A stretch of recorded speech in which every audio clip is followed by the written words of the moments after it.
तो कल हम लोगों ने प्रोबेबिलिटी के बेसिक्स और कुछ प्रॉब्लम्स डिस्कस किया था। आज के अंतिम इस क्लास में, रिवीजन के क्लास में, हम लोग कुछ और प्रॉब्लम डिस्कस करेंगे।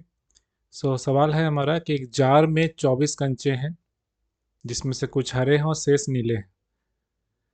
यदि इस जार में यादृच्छिकता एक कंचा निकाला जाता है, मतलब रैंडमली एक कंचा निकाला जाता है, उस कंचे के हरे होने की प्रायिकता 2/3 है, तो जार में नीले कंचों की संख्या ज्ञात करनी है। यहाँ पे आपका प्रोबेबिलिटी दिया हुआ है, यहाँ पे आपको निकालना है कि कंचों की संख्या क्या है, मतलब हरे कंचों की संख्या है, नीले कंचों की संख्या ज्ञात करनी है। हरे भी निकल जाएंगे, जब नीले निकल जाएंगे तो हरे भी निकल जाएंगे। तो चूंकि जार में 24 कंचे हैं, तो परिणाम क्या है, तो सभी संभव परिणामों की संख्या तो है कुछ कुछ हरे, और इस जार में एक कंचा निकाला जाता है, इस कंचे के हरे होने की प्रायिकता 2/3 है। तो मान लेते हैं नीले कंचों की संख्या जो है वो x है, तो हरे कंचों की संख्या क्या हो जाएगी, 24 माइनस एक्स हो जाएगी। तो हम लोग हरा कंचा निकाल रहे हैं, तो हरा कंचा निकालने की प्रायिकता क्या हो जाएगी, हरा कंचा निकालने की प्रायिकता है हमारा 24 माइनस एक्स, क्योंकि हरे कंचे इतने ही हैं और हरे टोटल कंचे कितने हैं, 24, तो ये हमारा 24 हो गया।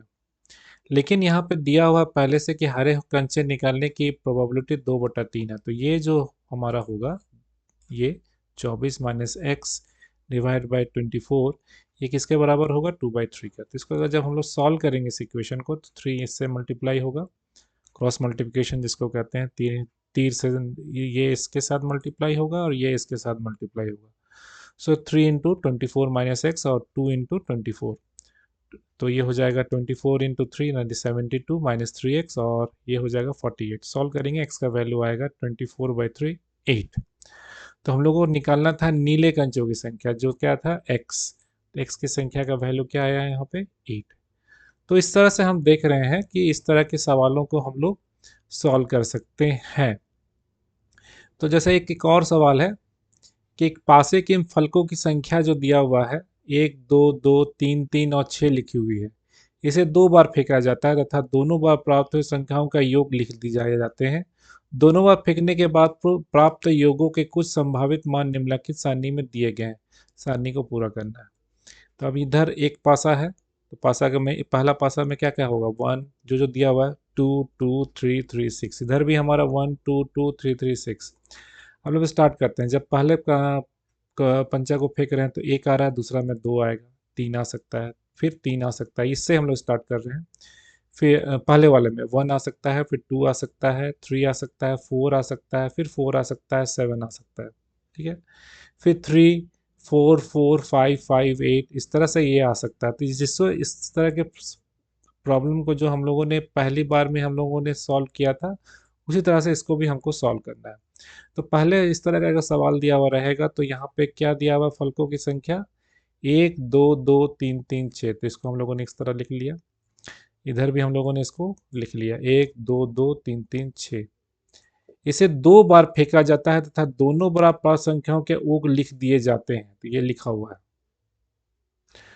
एक पहली बार इतना, दूसरी बार इतना। ठीक है, बाकी का हमको फाइंड करना है। ठीक है, तो इसकी क्या प्रायिकता है कि कुल योग जो होगा एक सम संख्या होगा, 6 होगा, 6 से कम होगा। तो पहली बार टेबल को सॉल्व पूरा करते हैं। तो पहला पासा में 1 आया, दूसरे पासा में क्या आ सकता है, 2 आ सकता है, 3 आ सकता है, फिर 3 आ सकता है, फिर 4 आ सकता है, फिर 4 आ सकता है, फिर 7 आ सकता है। ठीक है, तो ये यहाँ पे पासों की संख्या दिया हुआ है। ठीक है, सम संख्या और विषम संख्या। तो हम लोग इस तरह से टेबल को पूरा पूर्ण कर लेंगे।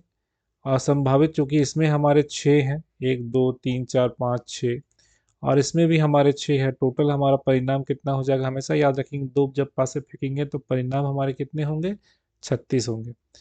तो फिर कह रहा है कि सम संख्या हमारा कहाँ कहाँ पे है, तो देखेंगे कहाँ कहाँ पे हमारा सम संख्या आ रहा है। 2, फिर 2 के साथ 4, ठीक है, फिर 4 4, 4 और 4। ठीक है, इस तरह से हमारी जो सम संख्या वो आ रही है, 2 4 4 4 4 8 4 8 4 6 6 4 6 6 8 8, ये हमारी सम संख्या है। तो टोटल सम संख्या हमारी कितनी है? 18 है। तो 18 हो जाएगा ऊपर में, और नीचे में टोटल को लिखते हैं तो 18/36 1/2। फिर कुल योग 6 आना चाहिए। तो ऐसे 6 आने वाले योग कितने हैं जहाँ पे दोनों का जोड़ जो है वो 6 है? तो इसको देखेंगे और इसको देखेंगे, ठीक है। तो 6 कहाँ कहाँ पे आ रहा है? तो 6 4 जगह पे आ रहा है, मतलब इस दोनों का जोड़ जो है वो 6 होना चाहिए, उससे ज़्यादा नहीं होना चाहिए। तो ऐसे हमारे 4 परिणाम हैं। 4/36 1/9 उसका उत्तर होगा। 6 से कम, 6 से कम कौन कौन से हैं? 6 से कम हमारे 15 परिणाम हैं, जैसे 7 8, ठीक है, जिसका जोड़ हमारा कम हो रहा है। कुल योग 6, कम से कम 6 है, कम से कम 6 मतलब 6 या 6 से ज़्यादा। 6 से ज़्यादा कौन कौन से है? 7 है, 8 है, 8 है, 9 9 है, 12 है। इस तरह से इसको हम लोग लिखेंगे तो 7 8 8 6 6 9 6 6 9 7, जो भी हम लोग यहाँ पे दिख रहा है वो उन लोग इसको हम लोग लिख लेंगे कहाँ पे? एक साथ यहाँ पे 1 2 3 4 5 6 7 8 9 10 11 12, ठीक है। क्या लिख रहा है? कम से कम 6 है। टोटल हमारे यहाँ पे 12 यहाँ पे हो गया। फिर 13 14 15 देख रहे होंगे, फिर से देखते हैं।